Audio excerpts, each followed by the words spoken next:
Thank you for joining us for this live stream on Graph Network. I'm Charles Pooh, one of the developers of Graph Network, and today I want to give you my inside view of Graph Network, both on the design side as well as an implementation, and hopefully cover some applications. This talk will be essentially divided in two parts: a modeling aspect of Graph and the analysis aspect of Graph. By modeling, I mean, if you take a real-world network, like a road network, you want to be able to represent it as a graph, the actual model. And from that model, you should be able to do actually the analysis, compute property. And at the end, you get a result which you can synthesize and interpret and bring back to your world and have a real meaning to it. And that's pretty much the way all the functionality in the system is built. So around modeling and analysis. So before that, let's just, get the basic on graph networks, right? So from a sample view or a graphical view, if you want, a graph is just a collection of points which are joined together by lines, right? And those points, you call them vertices and edges, right? And in this example, you see actually a basic graph. This is a Peterson graph with 10 vertices and 15 edges. So graphically, you see a nice network connections. And in different areas, people have different names, right? So if you do social network analysis, right, you look at, social interaction between actors. So your vertices are actors, your edges are the interactions. And in some case, we call them node, and in some other, you call, vertex node, and you call the edge links, right? And if you do a pluralic network or other things, you have different type of names. So for me, pretty much, when you have a network, a real thing which have a structure and a behavior, I tend to call it a network. And when you look at the model, the math aspect of it is what I call graph during this talk. So hopefully that will kind of make the distinction between the network and the graph. So in the Wolfram language, how do we actually represent the graph? So we represent the graph by a symbolic expression, which is, with a head graph. After that, you have a list of edges, right? So to describe the edges, we have two types, undirected edge and directed edge. So the undirected edge, you just type undirected edge, U and V. So this will typeset and represent the edge between U and V. So this is a basic example where you evaluate the graph, which have in this case 6 edges, and you get the graph. As I mentioned, we also have, directed edge, which is the second type, where you have actually a connection between U and V. So you actually give a direction and the way they are actually connected. And the syntax is identical to the undirected edge when you give it to graph, and you just have to, write directed edge instead of undirected edge. Right? So then you get also an undirected edge graph, which is quite simple. And so one thing you notice actually from this is that every time you actually give your graph, it actually auto-visualize, right? Instead of returning a symbolic expression. This is actually a pretty good feature of the system. So you directly see actually the structure of your graph. And behind the scene, we automatically try to find out what is the best way to actually display that graph. And obviously, if the graphs get too big, right, we have a limited amount of space on the screen, right? What we do, return that symbolic representations, right? And so if you want to see it, one first thing you can do is you can actually change the system option. So we kind of limited the auto visualization of the graph to a graph with vertex count less than 1,000. So if the graph have less than 1,000 vertices or 10,000 edges. So you can take the system option and modify it if you want. As well as the system option also have cache result if you use the system cache, where we actually automatically cache the result of the computation or the auto visualization of the graph, the vertex coordinate and such. But Another easy way, if you just want to visualize your graph, is to use graph plot, right? So in this case, you see that graph, which, well, a similar graph with 10,000 edges and 1,000 vertices. It actually automatically rendered with graph plot, right? So it's kind of a dense graph. And one key difference with graph plot and graph in terms of visualization is that graph return an actual object graph and graph plot return a graphics, right? So this per se, this object is not computable, but you can manipulate it with, for example, show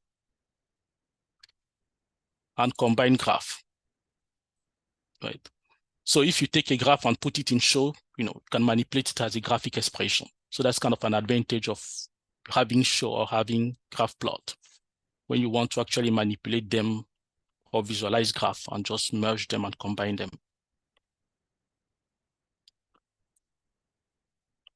So the next thing I want to highlight essentially is that graph is actually a whole object in the Wolfram language. So that means it's atomic. So you cannot per se go and take the first part. You can ask the head, obviously we return you the head, which is graph, but you cannot actually go and take part. So what we did is that we introduced a set of functions or a structure function to actually allow you to manipulate the graph. So in this case, I take generate the complete graph, right? You can check that is a graph queue, by graph queue, or you can check that is undirected. So we have all those queue functions for you to use. But you cannot really take the first part. So if I evaluate it, part tell you, oh, it's an atomic expression, I cannot go inside. But you have vertex list, which return you the list of vertices, and edge list, which return you the list of edges, right? So those are kind of the two accessor functions. Well, we also have actually options.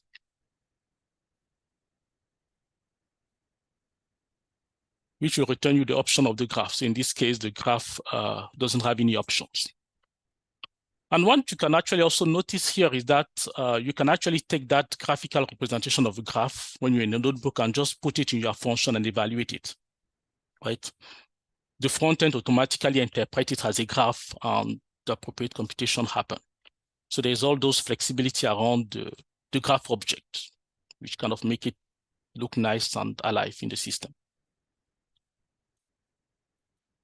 So before we continue, one key thing I want to highlight is that, the way you specify and you construct the graph affect actually the subsequent computations. So in this example, I just have pretty much two identical graphs where I just essentially permit the first and second edges. So here I have a 1, 2, 2 to 3, 3 to 1, and 1 to 4. So I flip them here. So the first thing you notice is that when we render them, the visualization is different, right?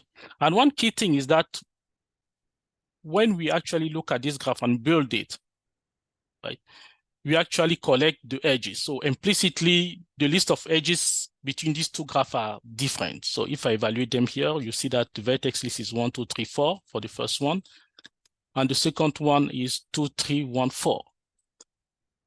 So the vertices are collected in the order of they appear, and that actually affects the subsequent operations.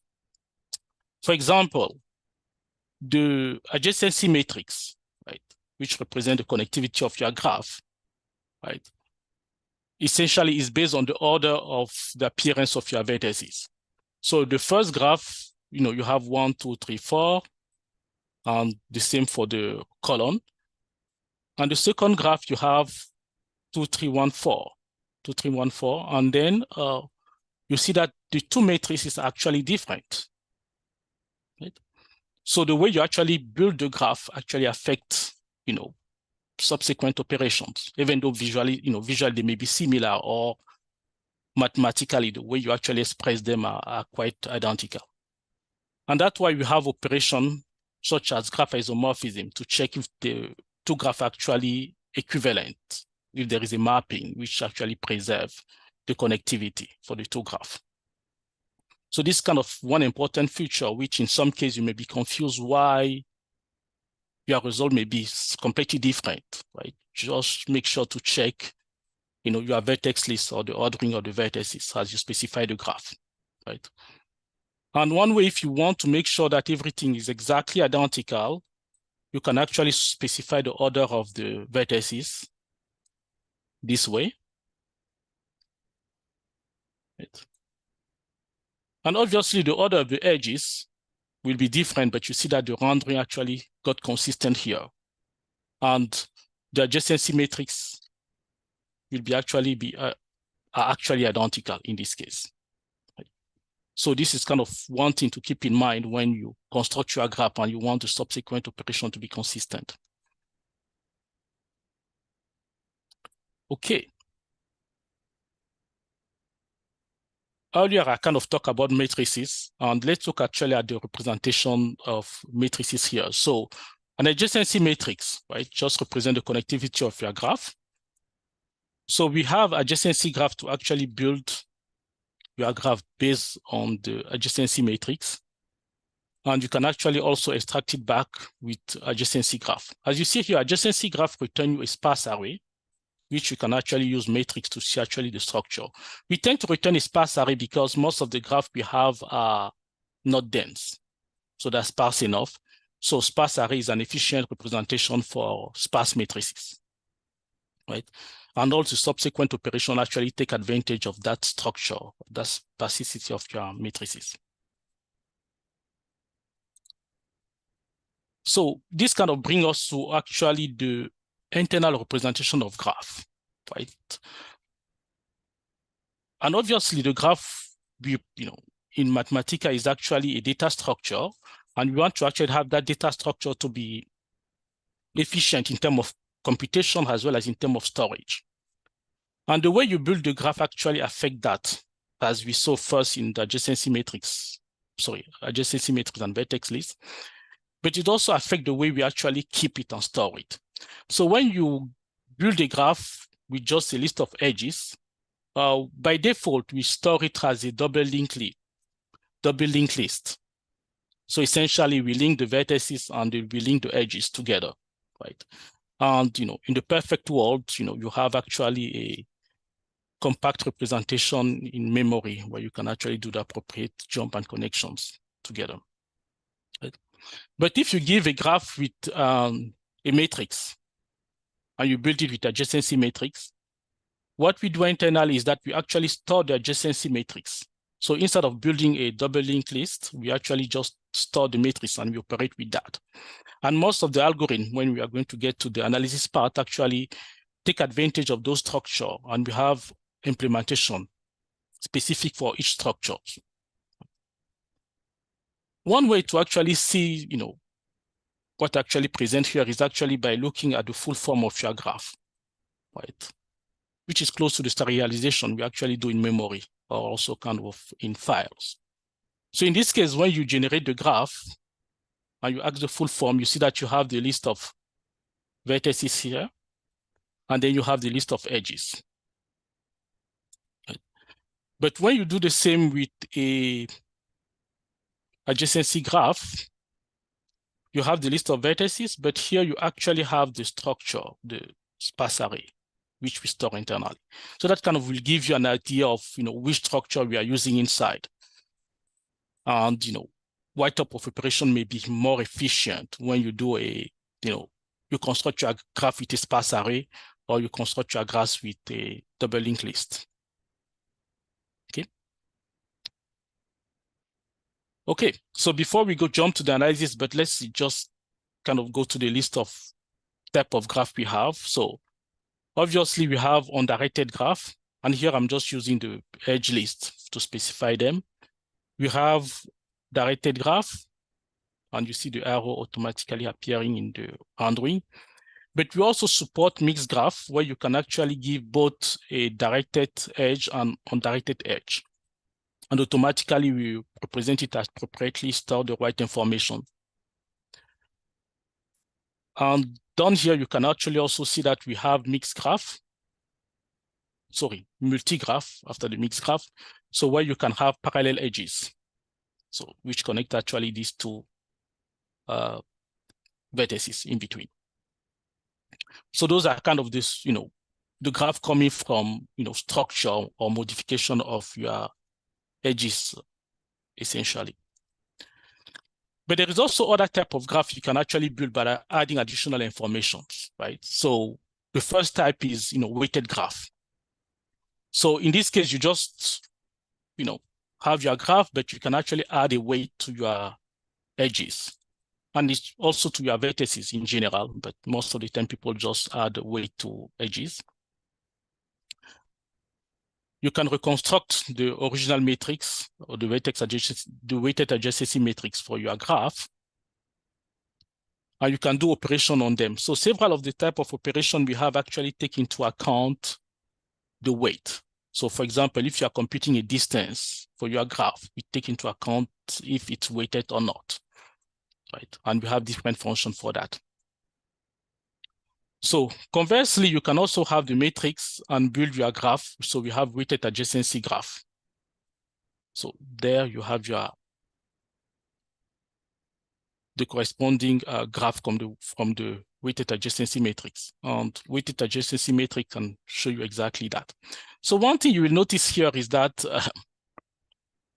the original matrix, right, have infinity as a way to specify that there is no connectivity.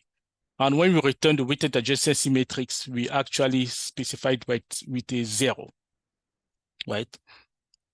So this is more a design decision we pick at the time. So when you build a graph, right, you have to kind of, especially when you have weight, you have to pick the value which signifies, mean that there is no connection between, two vertices. So what that value can be. In the case of weighted adjacency graph, we went with the decision that infinity means there is no connection. So similar to when you generate a graph distance matrix, right? When two vertices are not connected, the distance is infinite, right? Which is slightly different than the adjacency matrix when, where if there is no connectivity, essentially, you say there is a value 0 between the two vertices, right? So that's kind of slightly confusing, but what you can do in general is that when you build a weighted adjacency matrix, you can actually specify, the second or the last argument of the function. You can actually specify the default value, and it will take that into account. So in this case, you say the default value is 0, and there it builds actually your matrix. Okay, so that's kind of one view of the weighted graph. The next type of graph I want to talk about are the edge tagged graph, right?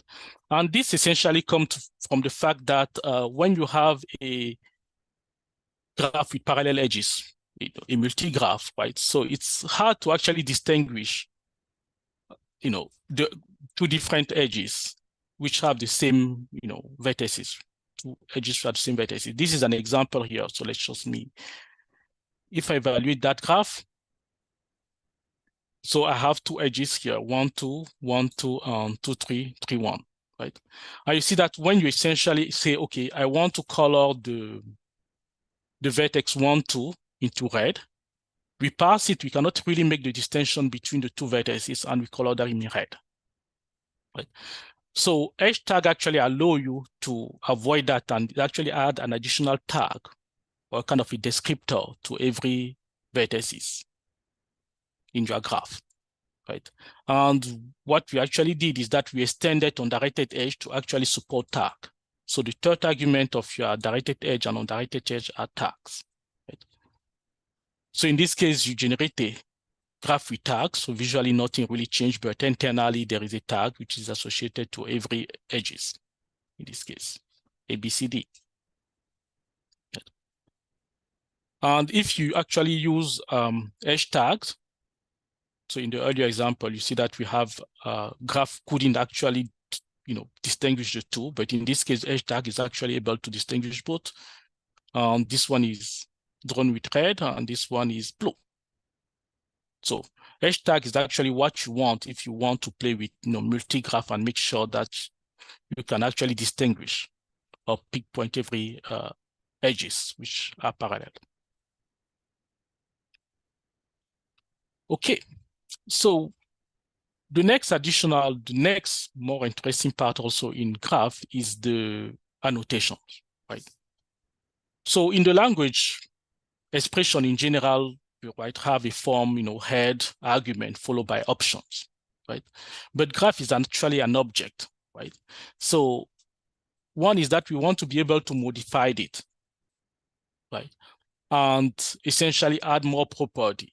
So what we introduce essentially is the concept of annotations, where you can actually take your graph and annotate every part of your graph. You can annotate the vertex, you can annotate the edge. And what we did is that, we introduced what we call the standard annotation, which map exactly to option in your system, right? In every expressions. So in this case, you have a graph, and this is a set of options you add, which are kind of considered as, standard annotations. So if you evaluate your graph, you will get, that, right? And if you actually use wrapper, and you saw an example earlier, what we essentially do is that we take that and map it back into annotations, right?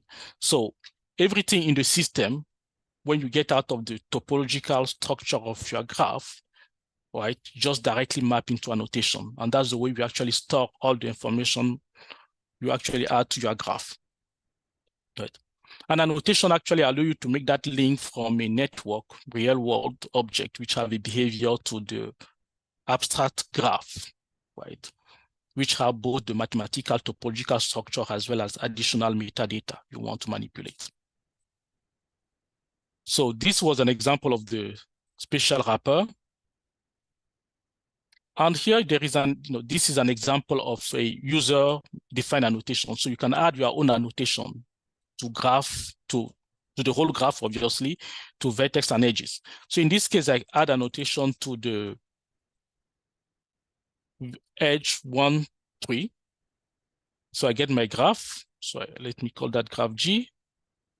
And I can obviously take that graph and say, okay, what is the annotation value associated to the edge 1 to 3? And you get there, you get the strength, and it's 10. And you can obviously take it back, manipulate it. In some case, some algorithm will actually use it automatically. Okay, so that was kind of a view of the fundamental object we have, graph, and the different behavior, and hopefully kind of give you an idea of the implementation and structure we have behind. So let's move now to the modeling part.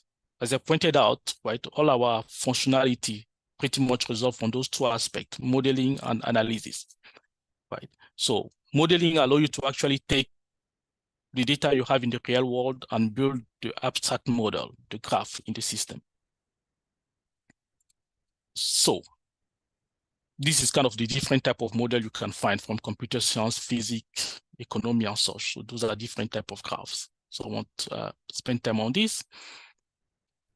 So let's suppose you have some data. In this case, this is a social network from the /dot, which is, technology website. So you can use import to actually import that data. This is a purely test file. And you can actually just take that and restructure your data to generate a graph. And there we go. You have a graph which have about 100,000 edges and such for vertices. Right.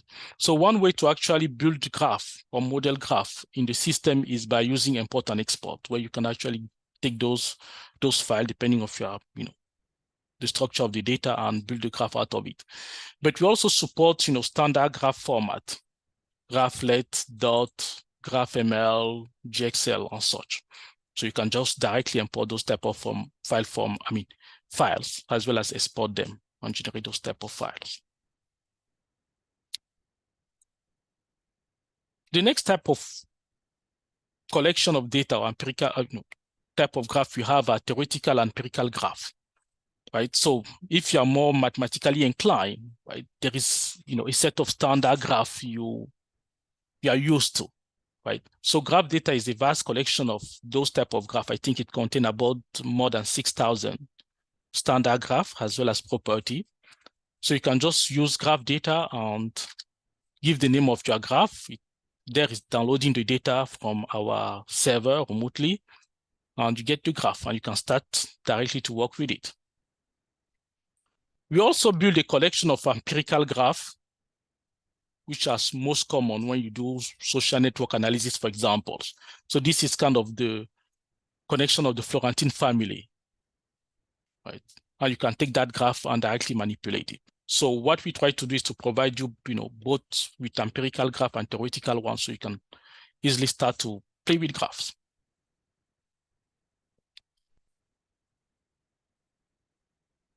So the other set of way people actually build graph are from, distributions, right? Similar to when you do probability and statistic.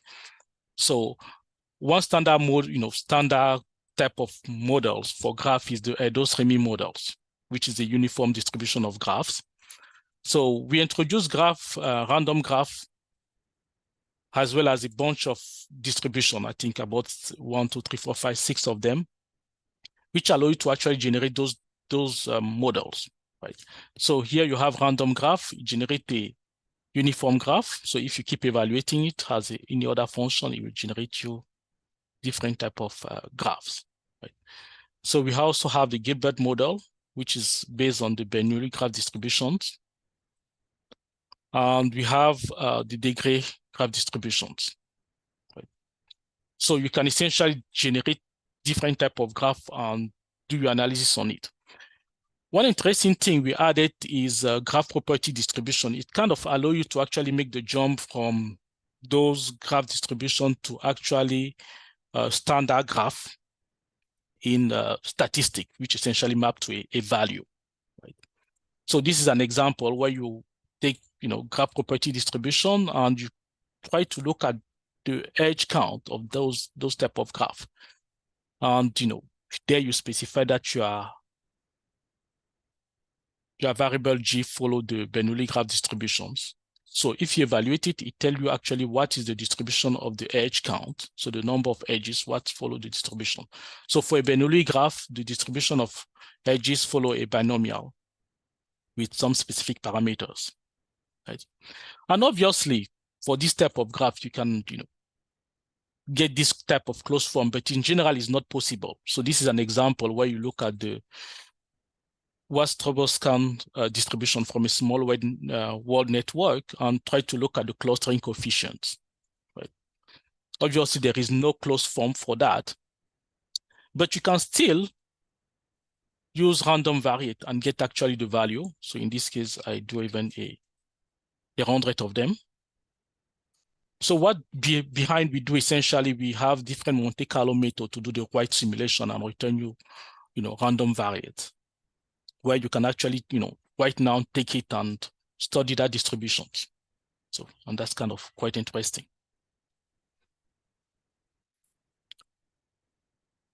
As I say, graph property distribution make you that bridge to the probability and statistic.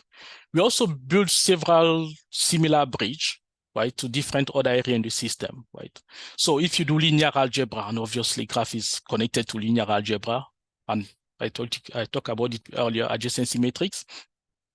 You can take your matrix and call adjacency graph to build a graph. So from linear algebra, you can actually jump into graph.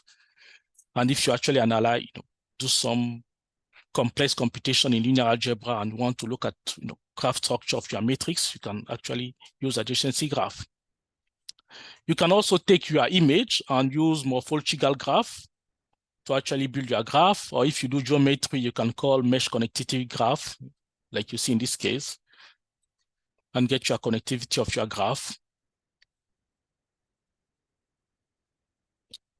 Or if you do chemistry, you can call molecular graph to actually build the graph out of it. So we try to build different bridges between different areas. So you can actually use graph and network as a tool to actually work and do some analysis of in your area.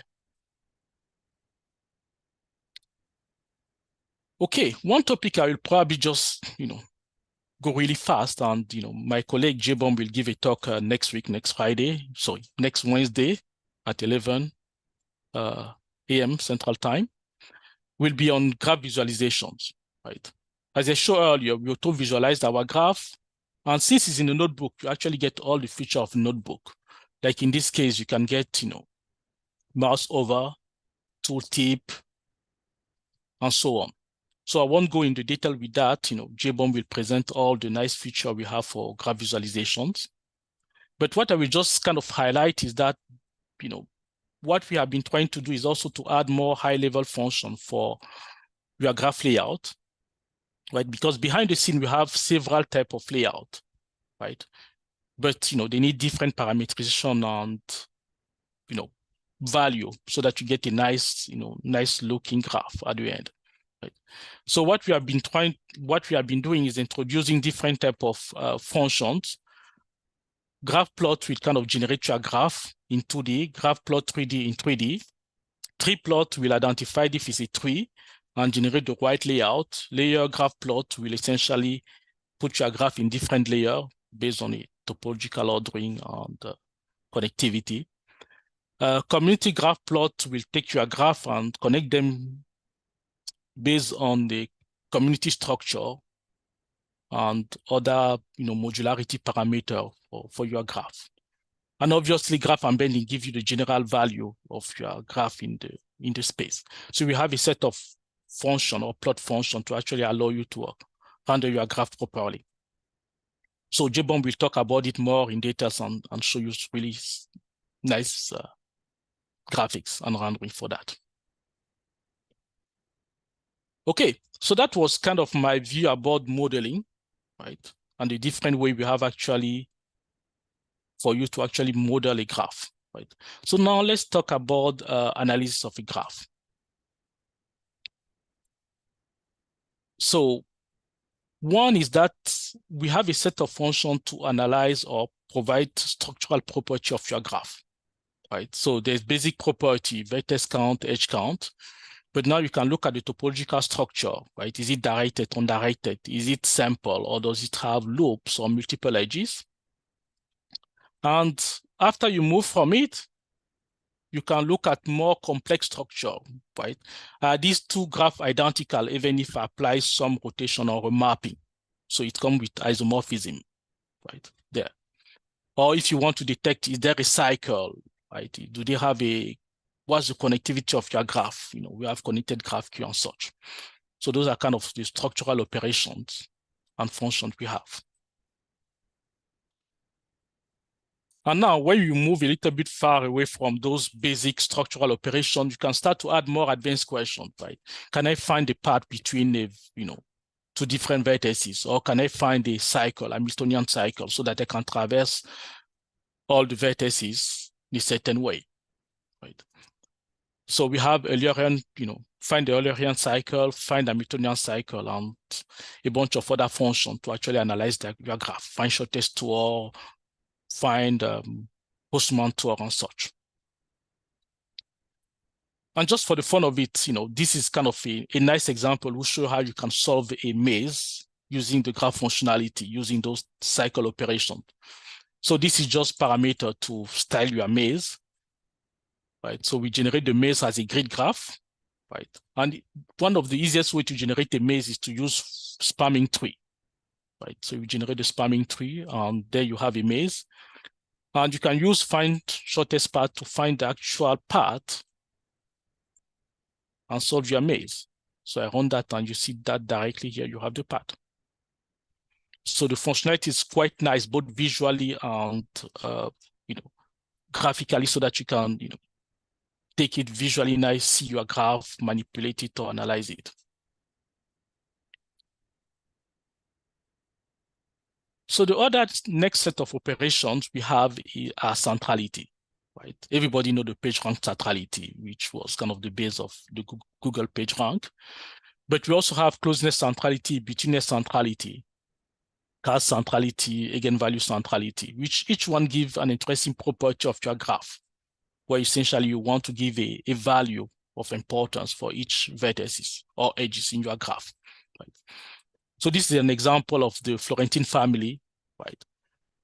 As you know, the Medici family kind of rose to power, and it's always interesting to know how was it possible, right?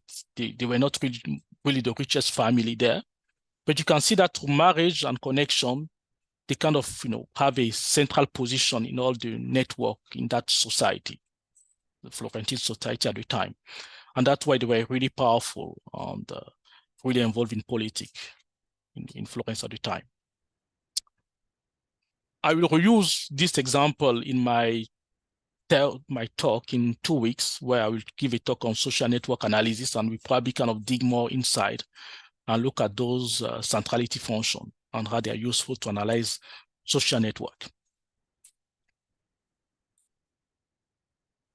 Another set of functionality we have are connected component, connectivity and connected component and related object, right? So connected component give you the set of vertices which are connected together. So essentially you can move from one to another one. So there is a path between them, right? So this is an example which was similar to what I used earlier, the /dot connectivity. So here I kind of do a quick analysis of the connectivity of the graph. You can get the number of graphs, you can get the size of the largest connected component, right? The number of vertices, the node, and you can even analyze the clustering coefficient. Or you can actually take the number of in degree or odd degree of your network and actually see if it follow a known probability. In this case, does it actually follow the Pareto distributions? Or does it fit in this type of, graph with a certain type of property? So you can easily kind of do that with, just a few comments. Okay, so what I try to show here is one is that, the graph object in the system is quite simple and work naturally in both the front end and behind the scene as you want to do analysis. And I try to show the two modes of modeling analysis for graph, as well as just slightly talk about the visualization, right?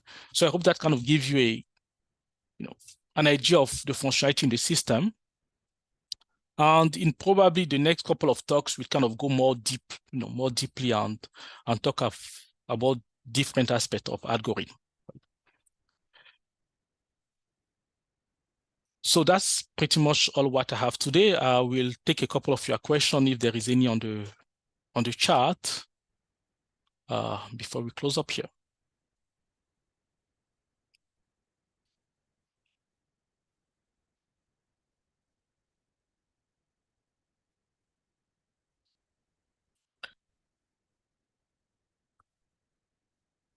Okay, so I don't see any question on the chat. I hope this kind of gave you an idea of the functionality. So if you have any question, feel free to post it on the comment of the different video, and we'll try our best to answer them.